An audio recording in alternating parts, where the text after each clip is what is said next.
Assalamualaikum warahmatullahi wabarakatuh. Bagaimana kabarnya hari ini anak-anak?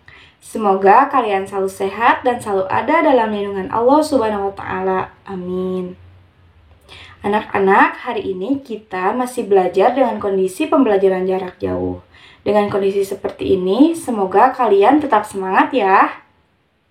Nah, anak-anak, berhubung kita masih dalam kondisi pandemi, Ibu tidak akan bosan mengingatkan untuk selalu menjaga protokol kesehatan, seperti mencuci tangan menggunakan sabun, menggunakan masker jika keluar rumah, lalu menjaga jarak, dan menghindari kerumunan, serta diusahakan kalian tetap di rumah saja ya.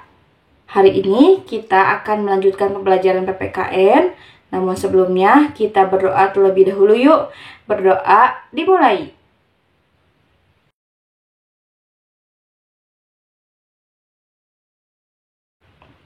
Doa selesai.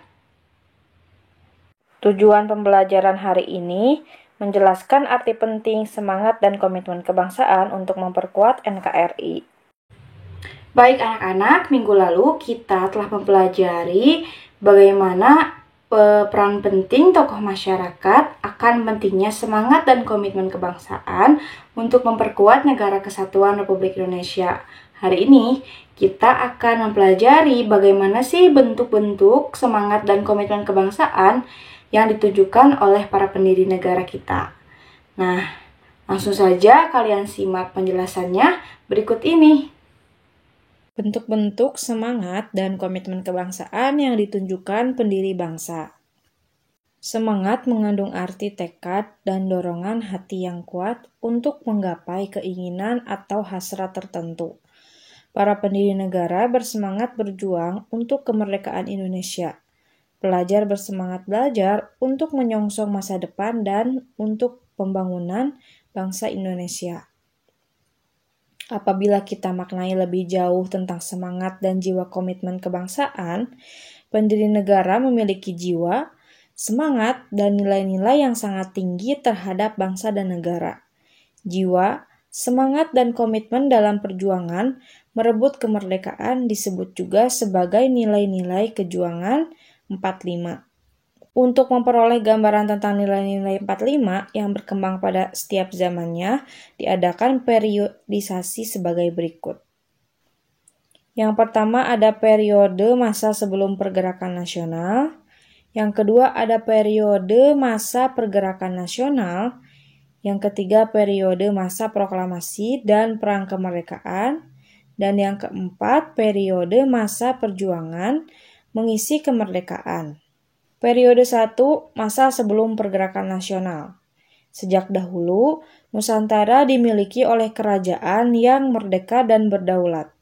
Kehidupan dalam kerajaan juga diisi oleh kerukunan dan kedamaian antara pemeluk agama, baik Hindu, Buddha, Islam, Katolik, Kristen, Konghucu, dan penganut kepercayaan.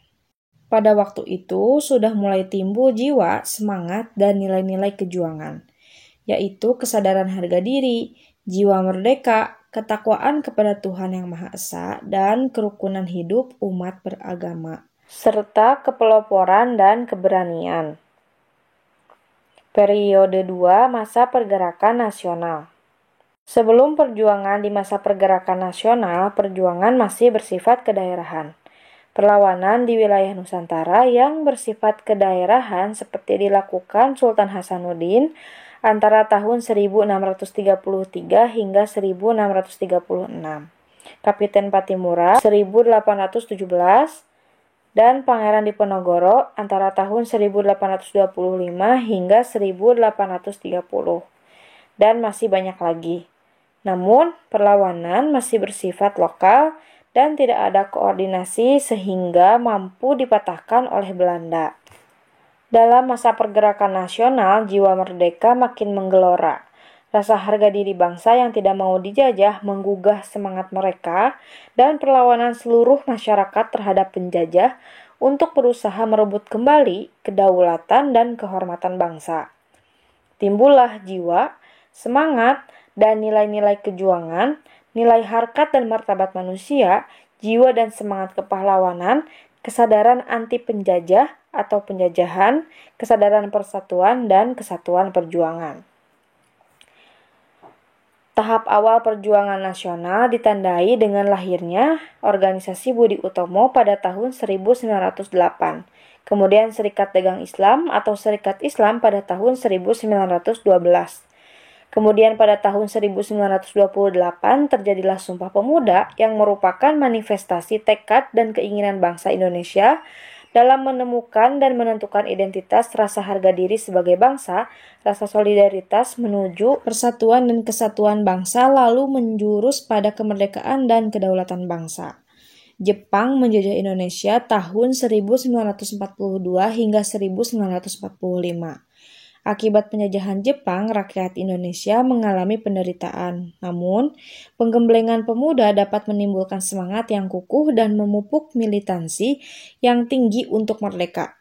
Penggemblengan oleh Jepang menimbulkan hikmah dan manfaat untuk merebut kemerdekaan. Periode 3 yaitu masa proklamasi dan perang kemerdekaan. Pada tanggal 17 Agustus 1945, bangsa Indonesia memproklamasikan kemerdekaannya. Lahirnya negara Republik Indonesia tidak diterima pihak Belanda.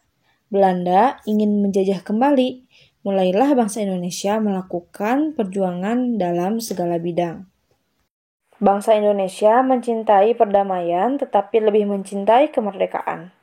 Oleh karenanya, bangsa Indonesia berjuang dengan mengangkat senjata, berjuang dalam bidang politik, dan melakukan diplomasi. Perjuangan mempertahankan kemerdekaan melahirkan nilai-nilai operasional yang memperkuat jiwa, semangat, dan nilai-nilai kejuangan. Terutama rasa harga diri sebagai bangsa yang merdeka, semangat untuk berkorban demi tanah air, bangsa, dan negara. Kemudian periode 4 yaitu masa perjuangan mengisi kemerdekaan. Pada saat ini, tantangan kehidupan berbangsa dan bernegara tidaklah kecil. Tantangan menjaga keutuhan dan kejayaan bangsa dapat datang dari dalam dan luar negeri. Malas, korupsi, pemberontakan, dan krisis ekonomi merupakan tantangan yang berasal dari dalam dan harus dihadapi oleh seluruh anggota masyarakat. Penjajahan secara fisik pada saat ini kemungkinannya sangat kecil terjadi. Tetapi ancaman dari luar yang bersifat non-fisik, seperti gaya hidup, datangnya ajaran yang tidak sesuai dengan Pancasila, janganlah dianggap sebelah mata atau dianggap enteng. Kesimpulannya, untuk memperoleh gambaran tentang nilai-nilai 45 yang berkembang pada setiap zamannya, diadakan periodisasi yang terdiri dari 4 periode. Yang pertama, periode masa sebelum pergerakan. Yang kedua, masa pergerakan nasional. Yang ketiga, periode masa proklamasi dan perang kemerdekaan. Dan yang keempat, masa perjuangan mengisi kemerdekaan. Nah, anak-anak, itu tadi pembelajaran PPKN hari ini. Apabila kalian belum paham atau ada yang ingin kalian tanyakan, boleh kalian tulis pertanyaannya di kolom komentar ya. Pembelajaran PPKN hari ini dicukupkan sekian. Mohon maaf apabila banyak kesalahan. Ibu akhiri. Wassalamualaikum warahmatullahi wabarakatuh.